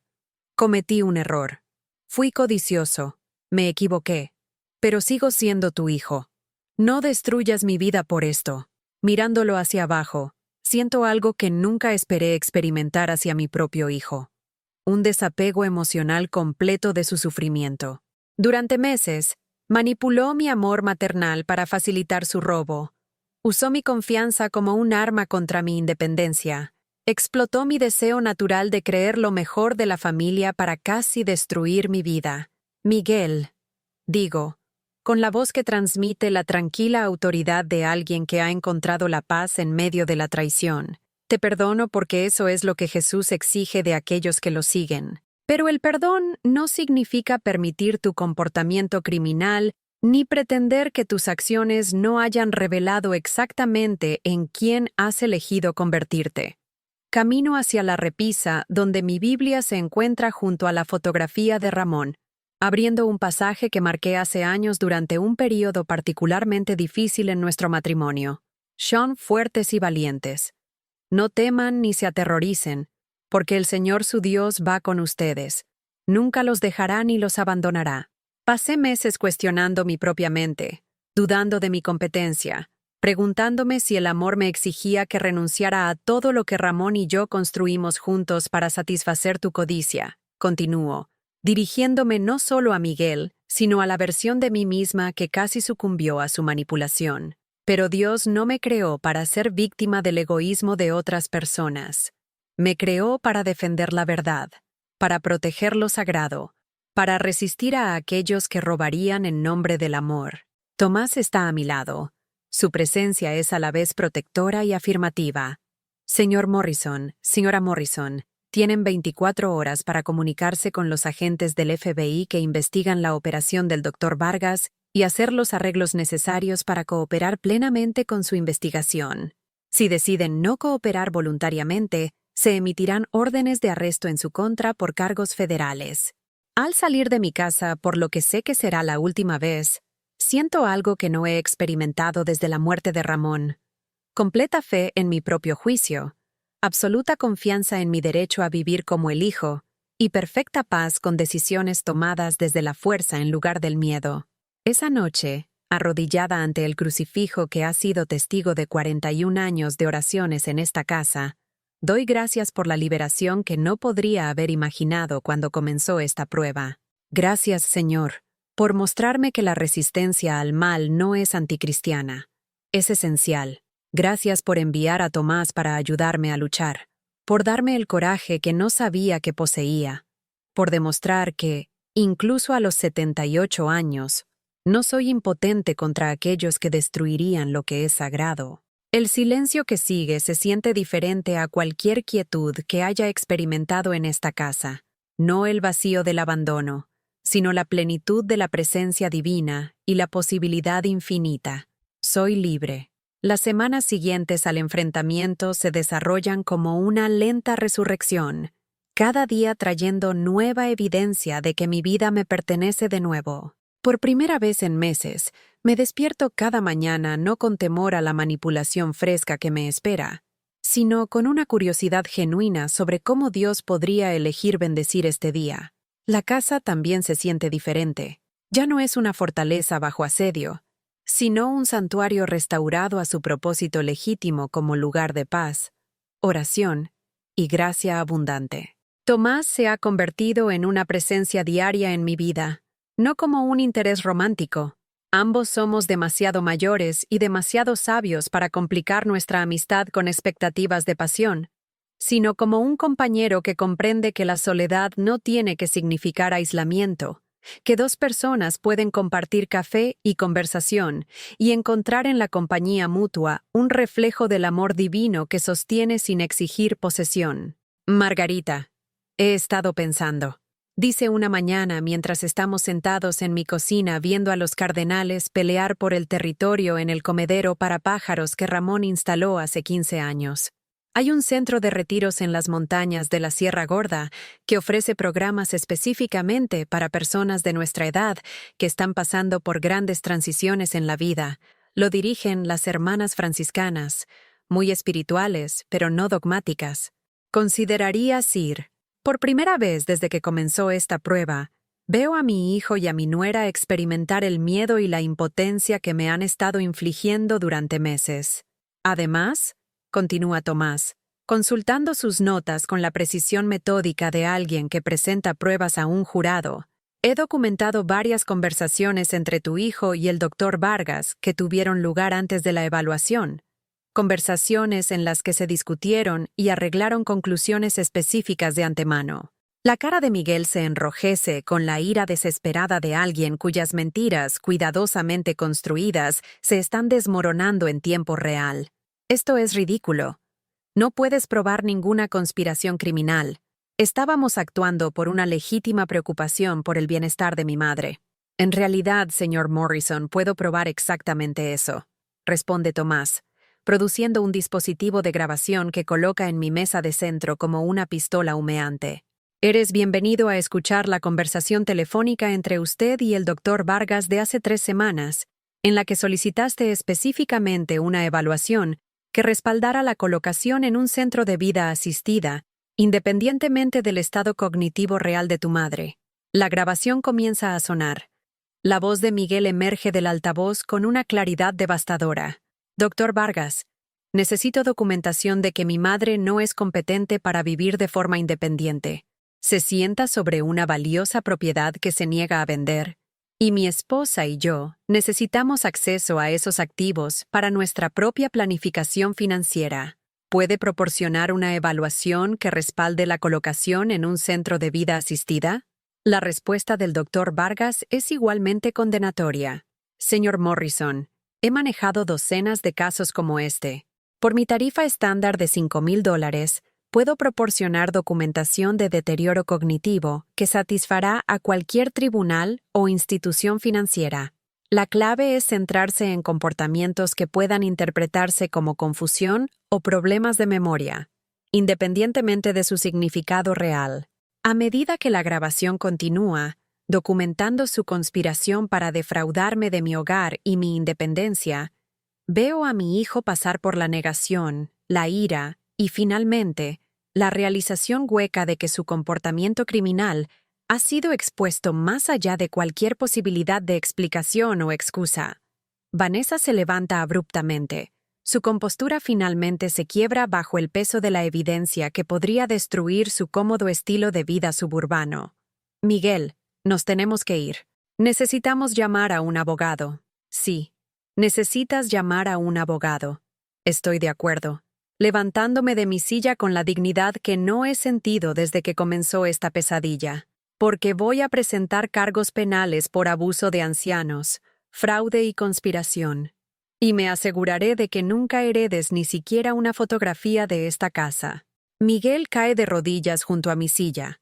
Su autoridad adulta se disuelve en la súplica desesperada de un niño que ha sido atrapado en una mentira imperdonable. Mamá, por favor. Cometí un error. Fui codicioso. Me equivoqué. Pero sigo siendo tu hijo. No destruyas mi vida por esto. Mirándolo hacia abajo, siento algo que nunca esperé experimentar hacia mi propio hijo. Un desapego emocional completo de su sufrimiento. Durante meses, manipuló mi amor maternal para facilitar su robo. Usó mi confianza como un arma contra mi independencia. Explotó mi deseo natural de creer lo mejor de la familia para casi destruir mi vida. Miguel, digo, con la voz que transmite la tranquila autoridad de alguien que ha encontrado la paz en medio de la traición. Te perdono porque eso es lo que Jesús exige de aquellos que lo siguen. Pero el perdón no significa permitir tu comportamiento criminal, ni pretender que tus acciones no hayan revelado exactamente en quién has elegido convertirte. Camino hacia la repisa donde mi Biblia se encuentra junto a la fotografía de Ramón, abriendo un pasaje que marqué hace años durante un periodo particularmente difícil en nuestro matrimonio. Sean fuertes y valientes. No teman ni se aterroricen, porque el Señor su Dios va con ustedes. Nunca los dejará ni los abandonará. Pasé meses cuestionando mi propia mente, dudando de mi competencia, preguntándome si el amor me exigía que renunciara a todo lo que Ramón y yo construimos juntos para satisfacer tu codicia. Continúo, dirigiéndome no solo a Miguel, sino a la versión de mí misma que casi sucumbió a su manipulación. Pero Dios no me creó para ser víctima del egoísmo de otras personas. Me creó para defender la verdad, para proteger lo sagrado, para resistir a aquellos que robarían en nombre del amor. Tomás está a mi lado. Su presencia es a la vez protectora y afirmativa. Señor Morrison, señora Morrison, tienen 24 horas para comunicarse con los agentes del FBI que investigan la operación del Dr. Vargas y hacer los arreglos necesarios para cooperar plenamente con su investigación. Si deciden no cooperar voluntariamente, se emitirán órdenes de arresto en su contra por cargos federales. Al salir de mi casa, por lo que sé que será la última vez, siento algo que no he experimentado desde la muerte de Ramón. Completa fe en mi propio juicio. Absoluta confianza en mi derecho a vivir como elijo, y perfecta paz con decisiones tomadas desde la fuerza en lugar del miedo. Esa noche, arrodillada ante el crucifijo que ha sido testigo de 41 años de oraciones en esta casa, doy gracias por la liberación que no podría haber imaginado cuando comenzó esta prueba. Gracias, Señor, por mostrarme que la resistencia al mal no es anticristiana, es esencial. Gracias por enviar a Tomás para ayudarme a luchar, por darme el coraje que no sabía que poseía, por demostrar que, incluso a los 78 años, no soy impotente contra aquellos que destruirían lo que es sagrado. El silencio que sigue se siente diferente a cualquier quietud que haya experimentado en esta casa. No el vacío del abandono, sino la plenitud de la presencia divina y la posibilidad infinita. Soy libre. Las semanas siguientes al enfrentamiento se desarrollan como una lenta resurrección, cada día trayendo nueva evidencia de que mi vida me pertenece de nuevo. Por primera vez en meses, me despierto cada mañana no con temor a la manipulación fresca que me espera, sino con una curiosidad genuina sobre cómo Dios podría elegir bendecir este día. La casa también se siente diferente. Ya no es una fortaleza bajo asedio, sino un santuario restaurado a su propósito legítimo como lugar de paz, oración y gracia abundante. Tomás se ha convertido en una presencia diaria en mi vida, no como un interés romántico. Ambos somos demasiado mayores y demasiado sabios para complicar nuestra amistad con expectativas de pasión, sino como un compañero que comprende que la soledad no tiene que significar aislamiento, que dos personas pueden compartir café y conversación y encontrar en la compañía mutua un reflejo del amor divino que sostiene sin exigir posesión. Margarita, he estado pensando, dice una mañana mientras estamos sentados en mi cocina, viendo a los cardenales pelear por el territorio en el comedero para pájaros que Ramón instaló hace 15 años.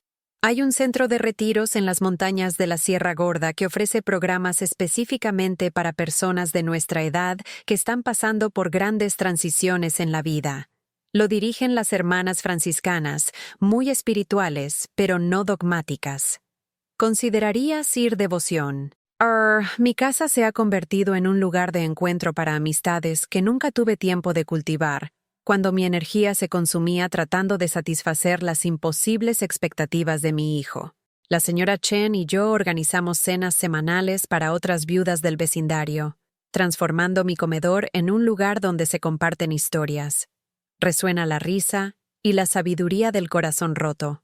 Sobrevivido se transmite entre mujeres que entienden que envejecer no significa volverse invisible o irrelevante.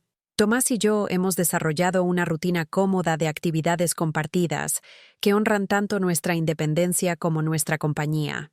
Asistimos a conciertos en el colegio comunitario, nos ofrecemos como voluntarios juntos en el banco de alimentos de la parroquia, hacemos excursiones de un día a museos y sitios históricos que nunca tuvimos tiempo de visitar cuando estábamos consumidos por las obligaciones de la vida más joven. Nuestra relación se basa en el respeto mutuo y los valores compartidos en lugar de la necesidad o la desesperación, creando espacio para que el afecto genuino crezca sin las complicaciones que destruyeron tantas relaciones en nuestro pasado.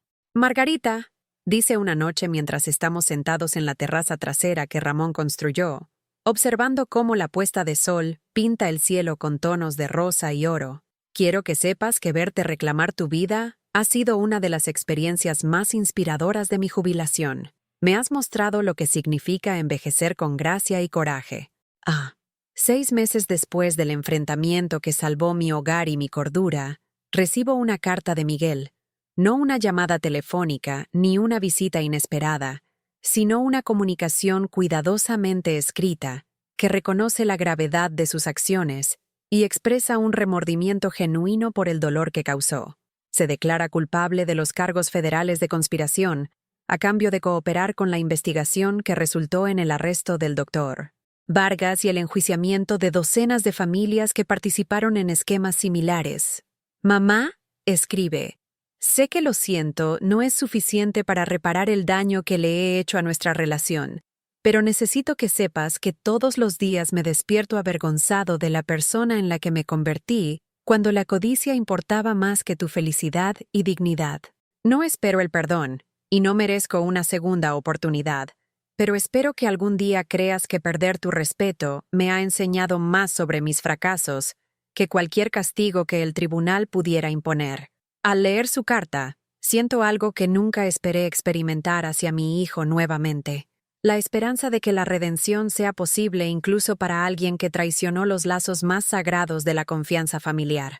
No la esperanza de la reconciliación en sus términos, no la disposición a pretender que sus acciones fueron menos dañinas de lo que fueron, sino la esperanza de que el arrepentimiento genuino eventualmente pueda crear un espacio para una relación construida sobre la verdad en lugar de la manipulación. Esa noche, rezo por Miguel con más sinceridad de la que he sentido por él desde que comenzó esta prueba. Señor, si es tu voluntad, ayúdalo a aprender de sus errores. Ayúdalo a convertirse en el hombre que intenté criar. Pero, cambie o no, gracias por mostrarme que mi valor no depende de su aprobación. Mi felicidad no requiere su presencia, y mi futuro solo está limitado por mi fe en tus infinitas posibilidades. Mientras me preparo para acostarme en la casa que realmente me pertenece de nuevo, me detengo ante el espejo de mi dormitorio y veo algo que no he visto en años. Una mujer que conoce su propia mente, confía en su propio juicio y enfrenta el mañana con anticipación en lugar de ansiedad. Tengo 78 años, le digo a mi reflejo, y recién estoy empezando a entender quién me creó Dios para ser cuando el miedo ya no controla mis decisiones. Por primera vez desde la muerte de Ramón, me duermo sonriendo.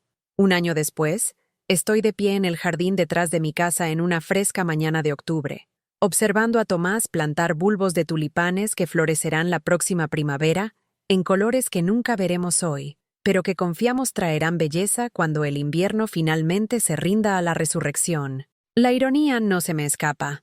A los 79 años, estoy plantando flores para un futuro que quizás no viva para ver, pero lo hago con más esperanza y propósito de lo que he sentido en décadas. Los últimos 12 meses se han desarrollado como un milagro lento, cada día trayendo evidencia de que los planes de Dios para mi vida se extienden mucho más allá de los estrechos límites que había aceptado durante aquellos oscuros meses en los que la traición de mi hijo casi me convenció de que mi utilidad para el mundo había terminado. En lugar de encogerme en la irrelevancia, he descubierto que todo lo que experimenté, el dolor, el aislamiento, el intento sistemático de destruir mi dignidad, fue la preparación para un ministerio que nunca podría haber imaginado cuando pensé que mi historia estaba concluyendo. «Margarita, mira esto», dice Tomás, mostrando un recorte de periódico que llegó en el correo de esta mañana de Emma. Tu nieta envió un artículo sobre el enjuiciamiento federal de la red de abuso de ancianos del Dr. Vargas. Lo llaman el caso más grande de su tipo en la historia de Nueva Jersey. El titular dice: médico corrupto sentenciado a 15 años por conspiración para defraudar a ancianos. Con un subtítulo que menciona docenas de familias enjuiciadas por participar en esquemas para defraudar a familiares ancianos de hogares y bienes. El nombre de Miguel aparece en el cuarto párrafo, identificado como testigo cooperante, cuyo testimonio ayudó a exponer todo el alcance de la operación. 18 familias. Leo en voz alta, escudriñando el artículo en busca de detalles sobre otras víctimas que sufrieron traiciones similares. 18 ancianos que fueron declarados mentalmente incompetentes por el Dr. Vargas para que sus propios hijos pudieran robar sus hogares, sus ahorros, su independencia. ¿Cuántos de ellos lucharon, Tomás? ¿Cuántos simplemente aceptaron lo que les estaba pasando porque no podían imaginar que sus propias familias los traicionarían tan completamente? La pregunta me atormenta porque sé la respuesta. La mayoría de ellos probablemente se rindieron sin resistencia, convencidos por la misma combinación de autoridad médica y manipulación familiar que casi destruyó mi vida. Confiaron en las personas equivocadas. Aceptaron diagnósticos que confirmaron sus peores temores sobre el envejecimiento y se permitieron ser almacenados en instituciones mientras el trabajo de sus vidas se vendía para financiar los sueños de otras personas. Por eso lo que estás haciendo es tan importante, me recuerda Tomás, señalando la pila de cartas sobre la mesa de mi cocina de personas que me han contactado a través del grupo de defensa de los ancianos con el que he estado trabajando desde la primavera. Estás dando a la gente permiso para defenderse, mostrándoles que la resistencia no es egoísta ni ingrata, sino que es necesaria para la supervivencia. El grupo de defensa comenzó con la sugerencia del padre Morales de que compartiera mi experiencia con otros feligreses, pero se ha convertido en algo mucho más significativo. Una red de apoyo que abarca 3 condados e incluye trabajadores sociales, abogados, profesionales médicos y docenas de personas mayores que han aprendido a reconocer las señales de advertencia del abuso financiero familiar. Nos reunimos 2 veces al mes en San Antonís, pero nuestro verdadero trabajo ocurre en salas de estar y mesas de cocina, donde las personas asustadas reúnen coraje para desafiar a los hijos adultos que han confundido el amor con el control. El mes pasado, recibí una llamada telefónica que ilustró perfectamente por qué este trabajo se siente como un llamado divino, en lugar de una elección personal. Una mujer llamada Dolores, de Ciudad de México, con la voz temblorosa por el mismo terror que recordaba de mis días más oscuros, explicó que su hija había concertado una evaluación cognitiva que determinaría si Dolores podía seguir viviendo de forma independiente en su departamento. Señora Margarita, encontré su nombre a través de la diócesis católica, susurró Dolores, como si hablar demasiado alto pudiera alertar a su hija sobre este acto de rebelión. Tengo 81 años y he estado manejando mis propios asuntos perfectamente bien desde que murió mi esposo hace 3 años. Pero mi hija dice que estoy olvidando las cosas, repitiéndome, tomando malas decisiones con el dinero. Ha programado una cita con algún médico del que nunca he oído hablar y dice que los resultados determinarán si necesito mudarme a un asilo. Los detalles eran tan similares a mi propia experiencia que me sentí físicamente mal al escuchar la historia de Dolores. Su hija, Susana, trabajaba en bienes raíces. Había estado presionando a Dolores para que vendiera su departamento en un vecindario caro, donde los valores de las propiedades se habían triplicado en los últimos años, y había comenzado a cuestionar la competencia mental de Dolores cada vez que se negaba a considerar mudarse a una situación de vida más apropiada para alguien de su edad. Dolores, le dije con la autoridad de alguien que ha caminado por este fuego particular y ha salido fortalecida, no estás perdiendo la cabeza.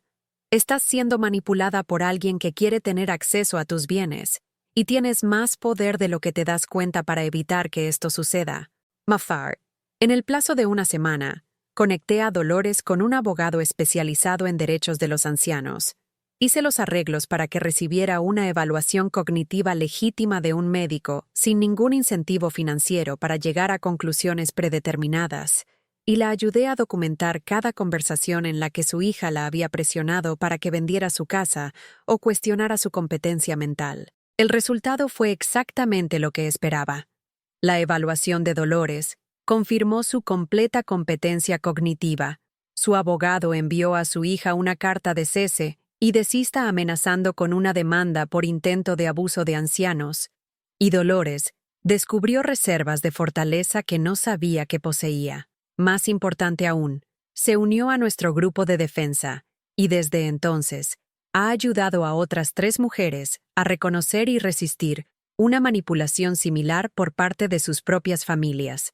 Señora Margarita, me salvó la vida, me dijo Dolores durante nuestra última conversación. No solo mi hogar o mi dinero, sino mi vida. Estaba empezando a creer que tal vez realmente estaba perdiendo la cabeza, que tal vez mi hija sabía mejor que yo lo que era bueno para mí.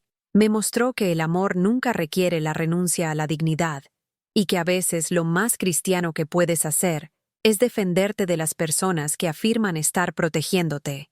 Estas victorias me sostienen a través de los aspectos más difíciles del trabajo de defensa. Los casos en los que las familias tienen éxito en su manipulación, en los que las personas mayores carecen de los recursos o los sistemas de apoyo para resistir, en los que el miedo y la vergüenza impiden que las víctimas busquen ayuda, hasta que es demasiado tarde para recuperar lo que ha sido robado. Cada mes, escucho historias que me rompen el corazón y fortalecen mi determinación en la misma medida. Pero el trabajo también ha traído bendiciones inesperadas que se sienten como regalos directos de la infinita misericordia de Dios. La primavera pasada, me contactaron los productores de un programa de noticias de televisión local que querían presentar mi historia como parte de una serie de investigación sobre el abuso de ancianos en el estado de Jalisco. La entrevista fue aterradora. Nunca había hablado ante la cámara antes. Nunca imaginé que mis luchas privadas pudieran convertirse en un testimonio público que podría ayudar a otras personas a reconocer y resistir una manipulación similar. Señora, Margarita, preguntó la reportera durante nuestra conversación, ¿qué le diría a las personas mayores que están siendo presionadas por sus familiares para que renuncien a su independencia? ¿Qué consejo le ofrecería a alguien que se enfrenta a la misma situación que usted experimentó? Miré directamente a la cámara, pensando en Dolores y en las docenas de otras personas que me habían contactado en busca de orientación y apoyo, y hablé desde la verdad más profunda que había aprendido a través de mi prueba. Confíe en sus instintos. Si algo se siente mal, probablemente esté mal. El amor nunca requiere que renuncies a tu dignidad o a tu derecho a tomar decisiones sobre tu propia vida. Y, lo más importante, recuerda que nunca eres demasiado mayor para luchar por lo que legítimamente te pertenece. No solo tus posesiones, sino tu autonomía, tu respeto y tu derecho a vivir de acuerdo con tus propios valores. El programa se emitió un domingo por la noche en mayo. Y para el lunes por la mañana, mi teléfono estaba sonando con llamadas de personas de todo el área metropolitana que habían reconocido sus propias luchas en mi historia. Algunos buscaban consejos sobre situaciones actuales. Otros querían compartir sus propias experiencias de traición y recuperación familiar.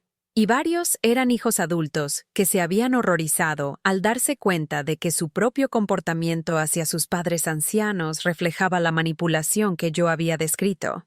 Entre las respuestas más significativas se encontraba una carta de Miguel, la primera comunicación que recibía de él desde su sentencia de servicio comunitario y libertad condicional supervisada.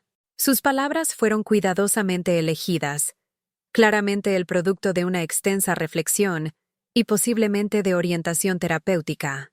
Mamá, ver tu entrevista me hizo entender algo que he estado tratando de negar durante meses.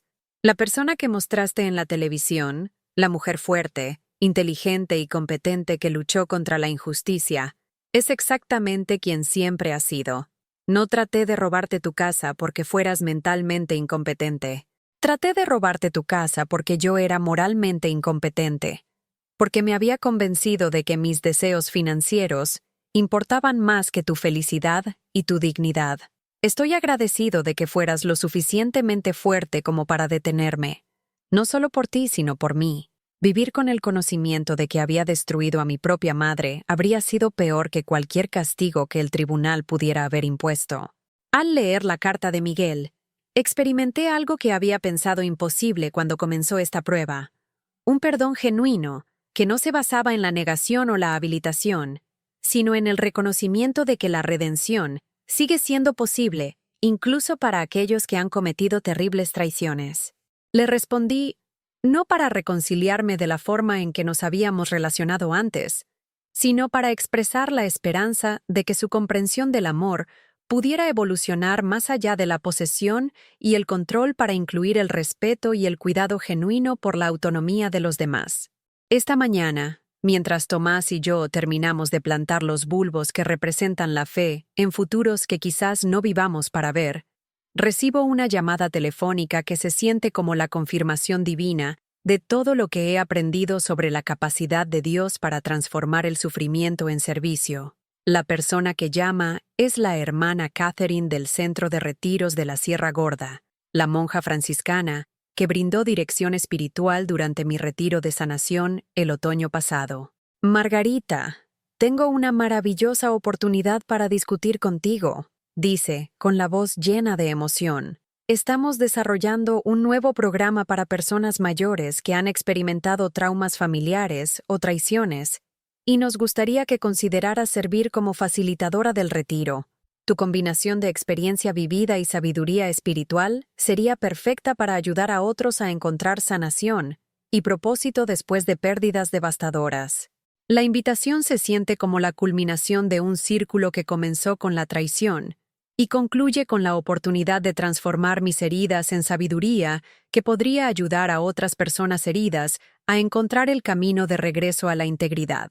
A los 79 años, me ofrecen la oportunidad de comenzar un ministerio completamente nuevo, de usar todo lo que he aprendido sobre la fe, la resiliencia y el poder de la verdad para ayudar a otras personas a descubrir que sus historias no terminan con la victimización, sino que comienzan de nuevo con la elección de resistir, de defenderse, de confiar en que los planes de Dios para sus vidas se extienden mucho más allá de las estrechas limitaciones que otras personas podrían intentar imponer. Hermana Catherine, respondo sin dudarlo. Me sentiría honrada de servir de cualquier manera que Dios pueda usar mi experiencia para traer sanación a los demás. Mientras cuelgo el teléfono y regreso al jardín donde los bulbos de primavera descansan en la tierra oscura, esperando la resurrección que vendrá en el tiempo de Dios y a la manera de Dios, reflexiono sobre el viaje que me llevó de la desesperación al propósito, del aislamiento a la comunidad, de la víctima al defensor de otros que enfrentan luchas similares. La casa que me rodea ya no se siente demasiado grande ni demasiado silenciosa. Está llena de la presencia de amigos que se han convertido en familia elegida, con las voces de personas que llaman en busca de orientación y apoyo, con la paz que proviene de saber que cada habitación guarda recuerdos que vale la pena preservar, y cada día ofrece oportunidades para servir a los propósitos de Dios de maneras que aún estoy descubriendo. Tengo 79 años y no he terminado. No soy invisible. No soy impotente. Soy exactamente quien Dios me creó para ser cuando el miedo ya no controla mis decisiones, y el amor ya no me exige que me disminuya para satisfacer la comodidad de otras personas. Soy libre. ¿Alguna vez has experimentado algo como la historia de Margarita? ¿O conoces a alguien que se haya enfrentado a la traición de miembros de la familia en quienes confiaba? ¿Cómo la fe te ayudó a ti o a ellos a encontrar la fuerza para defenderte y reclamar la dignidad? Si esta historia tocó tu corazón, por favor compártela en los comentarios a continuación. Deja un me gusta y suscríbete a este canal para que este mensaje pueda llegar a alguien que necesite desesperadamente escuchar que no está solo, que no es impotente y que nunca es demasiado tarde para luchar por lo que legítimamente le pertenece. Que Dios bendiga a todos los que han pasado por algo así. En el nombre de Jesús. Amén.